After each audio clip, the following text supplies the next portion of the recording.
Ligier continue la course. Renault et le ministère des Sports vont lui donner un sérieux coup de main. Colombie, 3 membres du commando se sont rendus à la police, mais la prise d'otages continue.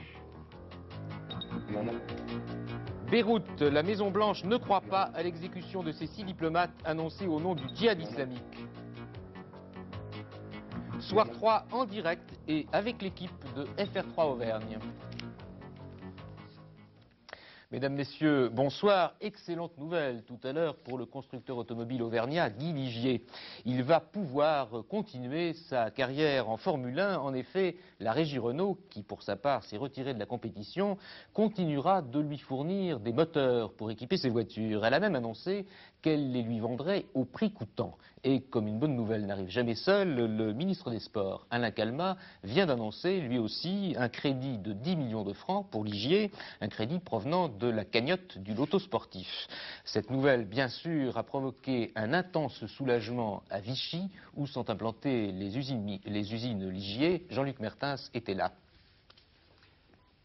20h chez Ligier à Vichy, on sait depuis 2 heures que l'accord est signé. Guy Ligier lui-même a téléphoné, alors on est resté, car le patron, Guy, comme on dit ici, a gagné. On était très contents, La réaction, c'est quand même une tranquillité. Content et un petit peu soulagé. On sait qu'on va être compétitif de suite. Le jour où Guy a appris qu'il n'y avait plus de moteur, on était tous très embêtés.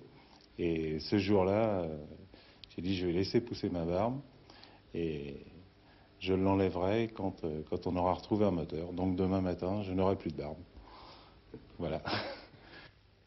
Alors la décision de Renault et du ministre des Sports a sans doute été largement encouragée par les bons résultats de l'écurie Ligier en cette fin de saison de Formule 1 et en particulier au Grand Prix d'Adélaïde. Stéphane Gaillard. Des images qui resteront dans les annales. C'était il y a quelques jours au Grand Prix d'Adélaïde, la tentative immodérée du jeune Philippe Streiff qui aurait pu compromettre le meilleur podium de la saison des Bleus. Heureusement, ça passera et la FID finira second, Streiff troisième. Cela faisait bien longtemps que l'on n'avait pas vu un tel doublé du côté de Vichy. Un doublé qui tombait à pic en fait pour clore une saison à rebondissement. Pourtant, avec l'arrivée en début d'année de Larousse et de Tétu, transfuge de l'écurie Renault, et le retour du doyen de la Formule 1, Jacques Laffite, l'on pensait qu'un nouveau souffle était redonné au Ligier. En fait, il fallut attendre le mois de juillet pour que l'enfant de la maison, Jacques Laffite, monte sur la 3e marche du podium, c'était à Silverstone.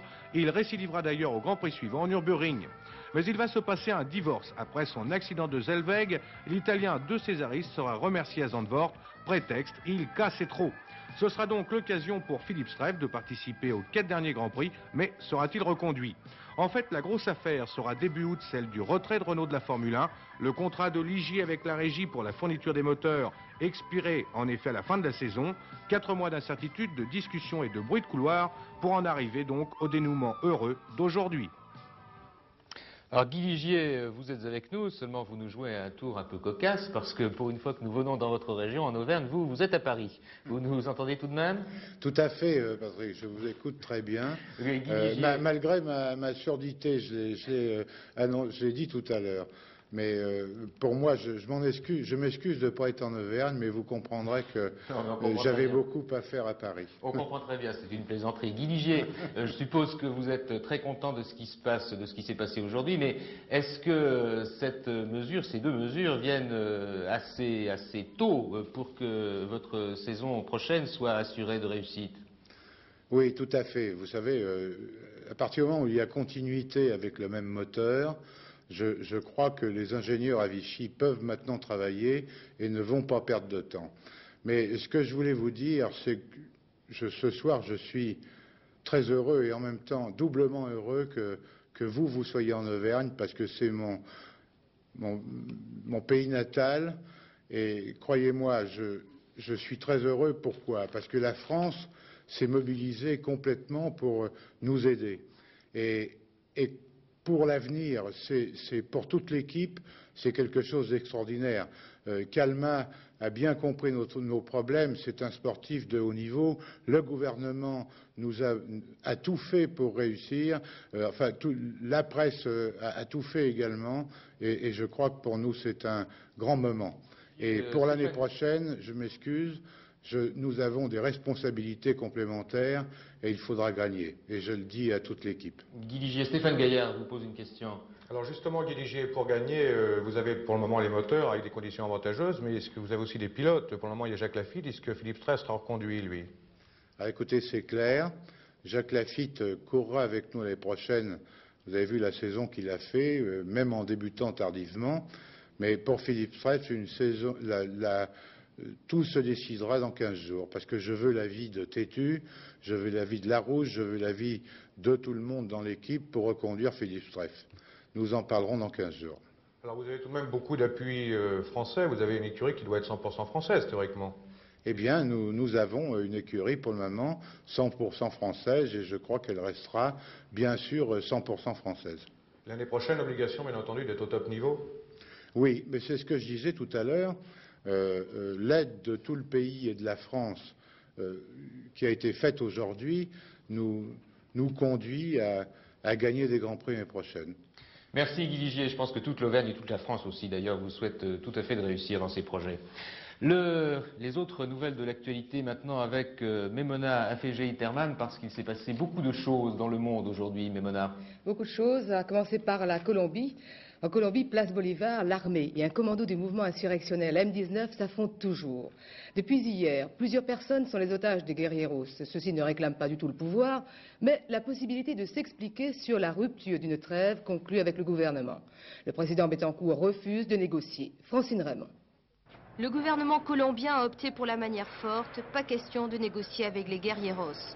Lorsque le commando a pris possession du palais de justice, il y avait environ 200 personnes à l'intérieur. Une heure après, un char défonçait la porte. Un hélicoptère ensuite lâché sur le toit de l'immeuble, un groupe de tireurs d'élite et en fin d'après-midi, la majorité des otages étaient évacués. Bilan de la première attaque, 27 morts, dont 18 membres du commando. L'armée colombienne a lancé depuis 3 assauts mais n'a pas réussi à déloger le commando. 3 guerrieros se sont rendus, mais le noyau dur résiste toujours. Ils détiennent à l'heure qu'il est 8 otages, dont le président de la Cour suprême qui est intervenu pour que les combats cessent et que des négociations s'engagent. Le gouvernement colombien refuse. Les guerrieros exigent de pouvoir s'exprimer à la radio et à la télévision et dire pourquoi ils ont rompu l'accord de cessez-le-feu signé il y a un an. En août 84, une trêve historique était signée entre le gouvernement colombien et la plus ancienne guérilla d'Amérique latine, dont le mouvement 19. Mouvement qui s'était surtout fait remarquer en 80. Pendant plus de 60 jours, un commando avait tenu en otage 15 ambassadeurs à l'ambassade de Saint-Domingue et les avait libérés contre une rançon d'1 million de dollars. L'an dernier, le président Betancourt a proposé une trêve dans la lutte armée et permis à quelques 1300 guerrieros de sortir de prison. Depuis le mois de juin, le mouvement M19 a dénoncé cet accord et accuse les militaires de ne pas respecter la trêve sur le terrain. Les 6 otages américains de Beyrouth, eux, ont-ils été réellement assassinés? Les 2 coups de fil anonymes annonçant cette nouvelle ce matin ont-ils été simplement du bluff? C'est en tout cas ce que pensent les Américains. De Beyrouth, par téléphone, Dominique Roch. On était toujours sans nouvelles ce soir des 6 otages américains dont l'exécution a été annoncée aujourd'hui par un interlocuteur anonyme se réclamant de la mystérieuse organisation du djihad islamique. Cet interlocuteur anonyme avait même précisé dans un deuxième appel téléphonique en milieu de journée l'endroit où se trouvaient les cadavres, le sous-sol d'une usine désaffectée à la sortie sud de Beyrouth. Mais la police libanaise qui a investi les lieux n'a rien trouvé. On ne sait trop que penser à Beyrouth de ce communiqué qu'il est en tout cas impossible d'authentifier. On note toutefois que l'annonce de l'exécution des Américains est intervenue à l'heure où les relations entre les milices libanaises pro-syriennes et les radicaux chiites des Hezbollah se sont sérieusement dégradées. Mercredi, les alliés de la Syrie ont sommé les Hezbollah d'évacuer une caserne de l'armée libanaise qu'ils occupent depuis 1983. Une caserne qui se trouve dans la plaine de la Bekaa au centre Liban et où seraient détenus certains des otages américains. Dominique Roch, Beyrouth, Radio France Internationale pour Soir 3. Nous venons à l'instant de recevoir une dépêche à propos de la Colombie. Eh bien, le président de la Cour suprême, qui a été détenu en otage à l'intérieur du palais, aurait été tué selon 2 radios. L'information n'a pas encore été confirmée officiellement. Pour une diplomatie plus active dans les négociations, diplomatie française plus active dans les négociations de paix au Proche-Orient, pour une place à Yasser Arafat dans ces négociations, voilà deux positions presque communes à retenir après les entretiens de François Mitterrand et du roi Hussein de Jordanie aujourd'hui à l'Élysée. Une identité de vue marquée 15 jours après les consultations entre le président de la République et le Premier ministre israélien Shimon Peres à Paris. Joël Hazard. Ce n'est pas la première fois que le roi Hussein vient exposer à Paris la conception jordanienne d'une paix au Proche-Orient. Mais aujourd'hui, cette visite revêt un caractère plus déterminant qu'auparavant. Car pour le roi Hussein, la France est davantage au centre des contacts dans la recherche d'une solution au conflit du Proche-Orient. Ce qui a changé, c'est moins la politique française que la conjoncture internationale. Si l'initiative jordano-palestinienne est compromise, les conditions d'une conférence internationale sur le Proche-Orient ont légèrement progressé. Avec l'ouverture israélienne en direction d'un forum des grandes puissances pour parrainer des négociations directes, avec l'amorce d'un rapprochement entre Moscou et Jérusalem. C'est pourquoi Paris a assuré le roi Hussein de sa disponibilité dans l'éventualité d'une formule de conférence internationale. Encore faut-il attendre les résultats du sommet Reagan-Gorbatchev. Il est important que les parties directement concernées puissent prendre des initiatives, ce qui est le cas. Mais par ailleurs, la rencontre de Genève pèsera quand même d'un poids sur l'ordre des choses dans le monde, et en particulier dans le Proche-Orient.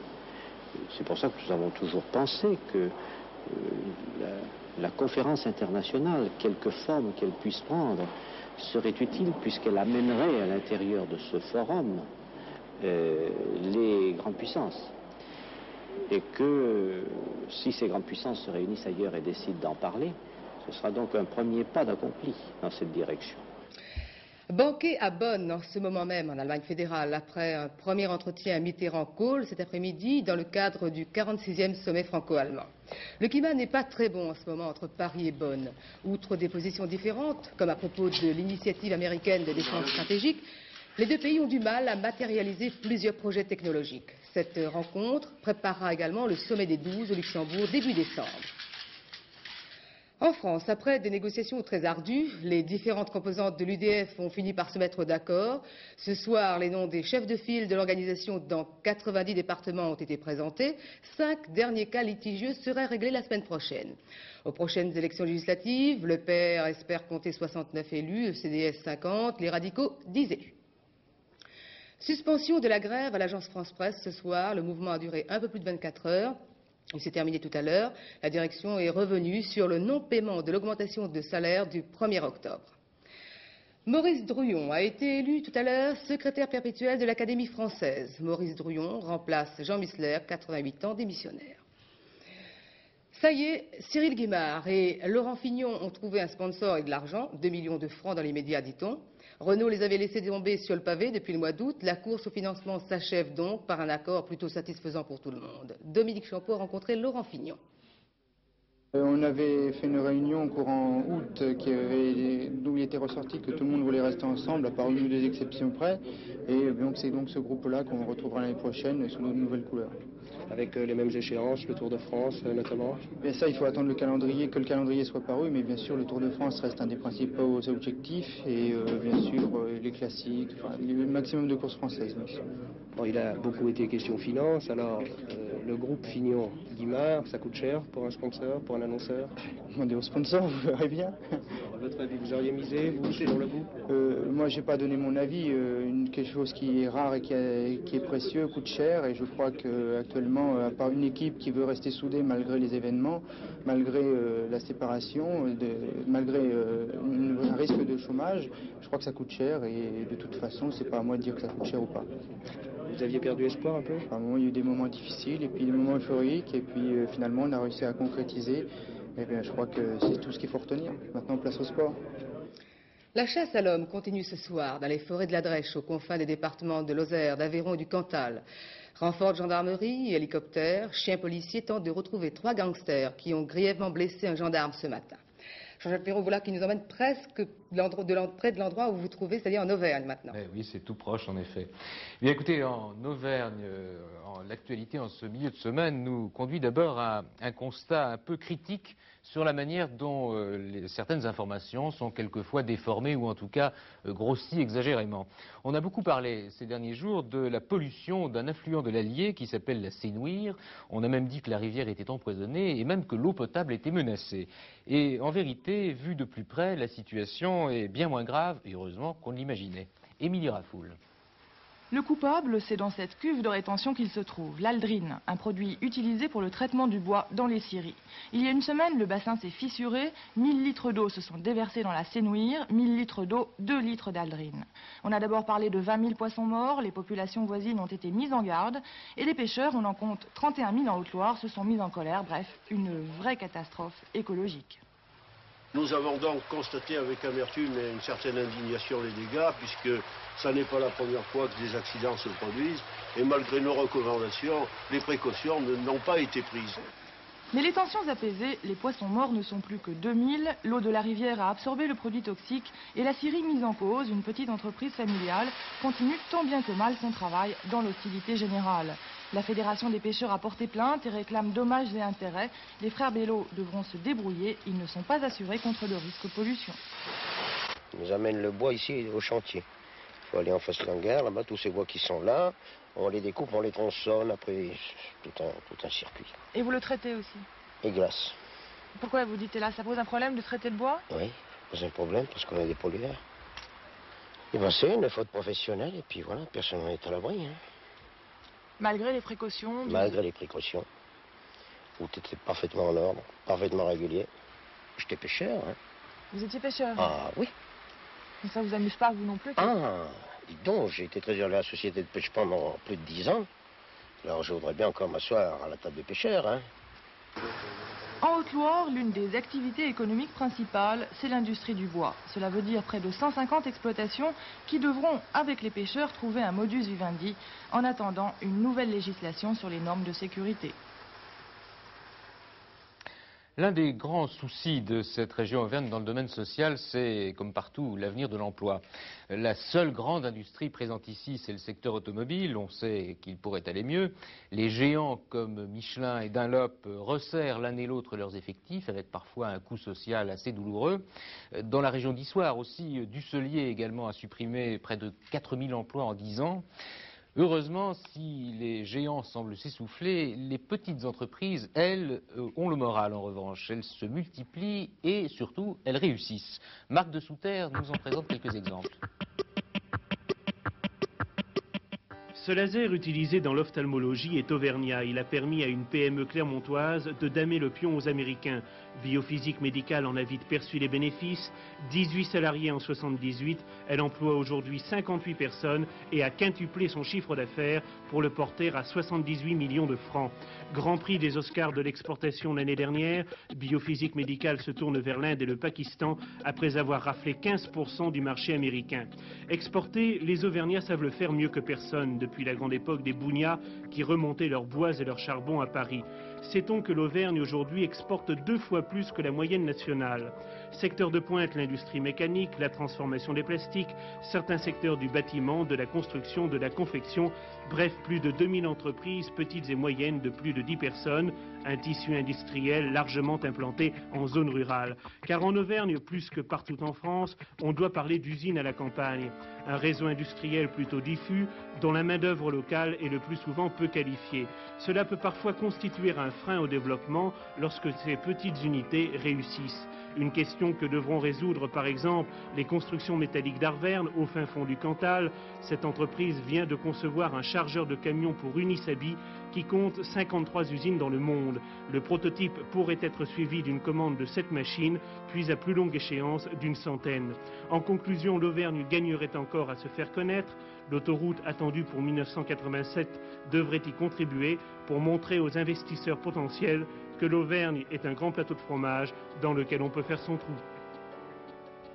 Et puis en Auvergne, on ne manque pas non plus d'idées originales pour trouver de nouveaux débouchés à l'industrie. Un bon exemple, c'est Thiers. Thiers, c'est la capitale de la coutellerie.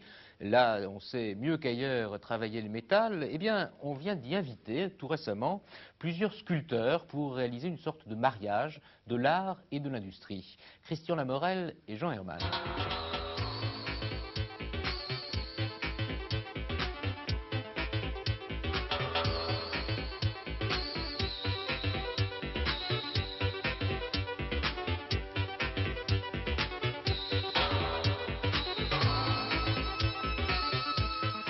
Depuis 6 siècles, le métal façonne l'histoire de la ville de Thiers. Histoire qui avait commencé dans cette vallée où la rivière, la Durolle, servait de moteur aux usines avant l'apparition de l'électricité.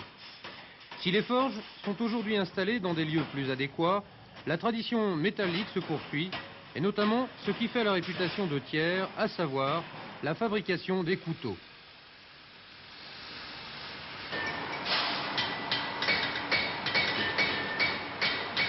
Mais devant le risque de déclin de cette industrie, la municipalité a voulu créer une dynamique et suggérer de nouvelles orientations pour le travail du métal en organisant ce symposium de sculpture monumentale. 6 sculpteurs contemporains, dont plusieurs grands noms, tels Denis Oppenheim, étaient invités. Et pendant 1 mois et demi, les industriels locaux ont mis leurs ateliers et leur savoir-faire au service des artistes. Quant au métal utilisé pour les créations, il était fourni par de grands groupes tels Sassilor, Usinor, Davom ou Ugine, un sponsoring industriel encore plus courant en France.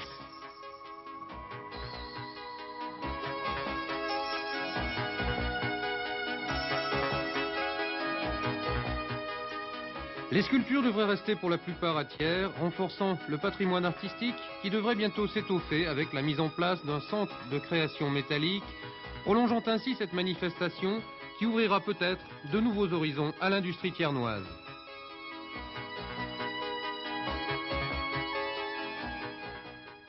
Puis pour compléter ce tour d'horizon, il faut bien sûr parler de politique. Alors en Auvergne comme ailleurs, on prépare la grande échéance des législatives de mars prochain. On peut s'attendre ici à un large renversement de situation, même s'il y a également des contextes locaux particuliers et intéressants. Cela dit, bien sûr, un homme politique très important domine largement la région, c'est Valéry Giscard d'Estaing, dont on a appris aujourd'hui qu'il dirigerait, qu'il serait tête de liste de l'UDF dans le Puy-de-Dôme, mais on peut dire que ce n'est pas vraiment une surprise. André L. Dans l'Auvergne et le Bourbonnais, il y aura dans les 4 départements des listes d'union de l'opposition, simplifiant le choix des Français, à la fois pour les élections législatives et pour les élections régionales. 3 sur 4, cette déclaration de VGE n'est pour l'instant pas tout à fait vérifiée, car on prête à l'opposition l'intention de présenter 2 listes dans le département de l'Allier, mais enfin il paraît que cela devrait s'arranger. Quant à la carte politique de la région Auvergne, si la balance législative mais aussi régionale penche actuellement nettement en faveur de la gauche, il se pourrait bien que ces données mathématiques soient carrément inversées au soir du 16 mars 1986. Allié, dans ce département, il y a pour l'heure 4 députés de gauche, 3 PS, 1 PC contre 0 à l'opposition, qui espèrent à juste titre en conquérir 2. À noter ici la présence d'André Lajoigny en tant que numéro 1 communiste. Puy-de-Dôme, l'opposition augmentera certainement ici son capital. De 1, elle devrait passer à 2, voire à 3 députés, l'union UDF-RPR étant largement réalisée derrière Valéry Giscard d'Estaing. Mais l'important dans ce département, c'est ce qui se passe au sein du Parti socialiste dans la mesure où les Rocardiens jouent les troubles faits en reléguant le président du conseil régional, Maurice Pourchon, à la 3e place, alors que ce dernier voudrait conduire non seulement la liste régionale, mais aussi la liste législative.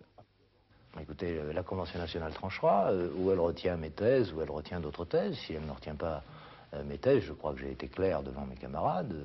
Je n'irai pas, je laisserai la place à d'autres pour conduire une stratégie différente. Si stratégie il y a, mais je répète, c'est plutôt de la tactique à court terme. C'est-à-dire, vous retirez des affaires régionales? Pourquoi pas? Maurice Pourchon qui devrait perdre également la présidence du conseil régional, car les 2 autres départements de la région Auvergne sont de solides fiefs de l'opposition. Le Cantal tout d'abord, bastion du RPR, où le ministre délégué à l'agriculture, René Souchon, tentera de conserver son siège à l'Assemblée nationale. La Haute-Loire ensuite, domaine privilégié de l'UDF, où l'ancien ministre de la Santé, Jacques Barrot, sera tête de liste. Bref, l'Auvergne devrait changer de couleur politique au printemps 86, période qui pourrait correspondre de plus au véritable retour sur la scène politique française d'un député du Puy-de-Dôme qui, il y a encore 4 ans et demi, était président de la République. Et qui sera demain le centre de l'événement politique sur FR3, puisqu'à 21h30, il sera sur ce plateau, Christian Auriac, pour Face à la 3. Pour Face à la 3, Valéry Giscard d'Estaing, homme politique français mais d'Auvergne. FR3 avait un studio à Clermont-Ferrand, celui dans lequel nous sommes en ce moment. Il aurait donc été dommage de ne pas faire cette émission à Clermont-Ferrand. C'est en tout cas ce qu'ont pensé ces deux producteurs, Igor Barrère et André Campana. Alors qu'est-ce que vous en attendez, André Campana, de cette émission demain, rapidement avec Valéry Giscard d'Estaing? Écoutez, je crois d'abord que c'est l'événement politique national, parce qu'après le débat Fabius-Chirac, l'interlocuteur qu'il faut interroger, c'est Valéry Giscard d'Estaing, parce que personne ne peut penser qu'en cas de victoire de l'opposition, le président Giscard d'Estaing est, disons, hors de la course pour être Premier ministre en 1986. Donc c'est très important, et puis d'autant plus que nous avons divisé, disons, l'émission en 3 thèmes très concrets, très précis, des préoccupations des Français, l'emploi, l'immigration, et puis ce que M. Giscard d'Estaing appelle l'état de l'opposition, et ça ne m'étonnerait pas qu'il y ait de neuf demain soir de ce côté-là. Patrick Darros, vous êtes le rédacteur en chef de FR3 en Auvergne, c'est vous qui nous accueillez dans ces locaux. En Auvergne, l'impact de ce débat de demain?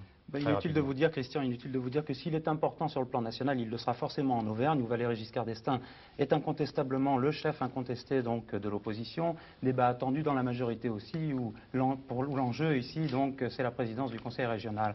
Alors, je voudrais dire en 2 mots que nous sommes très heureux de vous accueillir ici pour le premier journal décentralisé de Soir 3, pour cette première émission décentralisée de Face à la 3, et merci de nous avoir choisis. Et en collaboration avec le journal La Montagne. Merci. Et à demain, donc, 21h30 pour Face à la 3 avec Valéry Giscard d'Estaing. Une belle récompense pour FR3 et elle nous va vraiment droit au cœur. Le jury du prix Ondas à Barcelone vient de distinguer un numéro du magazine Vendredi. André et Jacqueline, c'était le titre de ce reportage qui traitait d'une étrange affaire d'inceste. Nous avons ressorti un extrait du magazine. J'aime Jacqueline. Ça fait 5 ans que je vis avec elle. Jacqueline, c'est ma sœur. J'ai pas envie de faire un laïus sur l'inceste. Je veux simplement dire que je vis différemment que les autres, mais avec les mêmes envies, les mêmes désirs, et j'ai envie de les réaliser. C'est pas parce qu'on a le même sang qui coule dans nos veines qu'on n'aurait pas le droit de s'aimer et de faire tout ce que les autres couples font. Mais qui vous l'interdit? Personne. Personne et tout le monde à la fois. Personne ouvertement, mais il y a des silences, il y a des choses qui se disent pas, mais qu'on sent, tout simplement. Un reportage de Mireille Dumas et Dominique Colonna, les auteurs de ce reportage primé par le prix Ondas, par le jury du prix Ondas. Le temps pour demain, une bande pluvieuse va traverser le pays au cours de la journée. Le matin, elle s'étendra de l'Aquitaine à la Normandie. Le soir, elle ira jusqu'au nord des Alpes et au nord-est. Derrière ces pluies, quelques éclaircies avant l'arrivée d'une nouvelle perturbation sur la Bretagne. Les températures seront un peu plus douces qu'aujourd'hui. En moyenne, elles iront jusqu'à 12 à 15 degrés sur la moitié nord et 13 à 20 sur la moitié sud. Et puis, si l'on se rapproche un peu de la carte pour considérer la situation en Auvergne, eh bien, vous voyez, on y voit ce fameux passage pluvieux, surtout marqué au sud et à l'ouest. Les précipitations seront plus abondantes en montagne et les températures iront jusqu'à 15 et 18 degrés. Les températures que vous voyez là, ce sont les températures moyennes. Et maintenant, comme chaque soir, les températures et la tendance sur les marchés financiers, c'est Martine Thiébaut qui nous les donne en commençant par le dollar. Persistantes de baisse des taux d'intérêt américains ont entraîné un nouveau repli du dollar à Paris et sur toutes les grandes places internationales. Mais le dollar se reprend vivement ce soir à New York à la suite de déclarations des autorités américaines et japonaises. Envolée spectaculaire à la bourse de Paris aujourd'hui, certes, elle a été entraînée par le record historique de Wall Street la veille, mais les investisseurs français suivent maintenant les acheteurs américains et le volume des transactions atteint des niveaux records. Wall Street, après la flambée d'hier, reprend souffle et c'est normal. Les acheteurs opèrent quelques prises de bénéfices, mais le marché reste très actif et bien orienté. Toutefois, le Dow Jones perd 6 points à la clôture. Voilà, il me reste à vous préciser nos 2 rendez-vous pour demain, 19h, la première édition présentée par Richard Tripot. Quant à nous, nous nous retrouverons à 22h35 pour l'édition de la soirée. Excellente fin de soirée sur la 3 et avant de vous quitter, je vous rappelle les principales nouvelles de la journée. Bonsoir et à demain.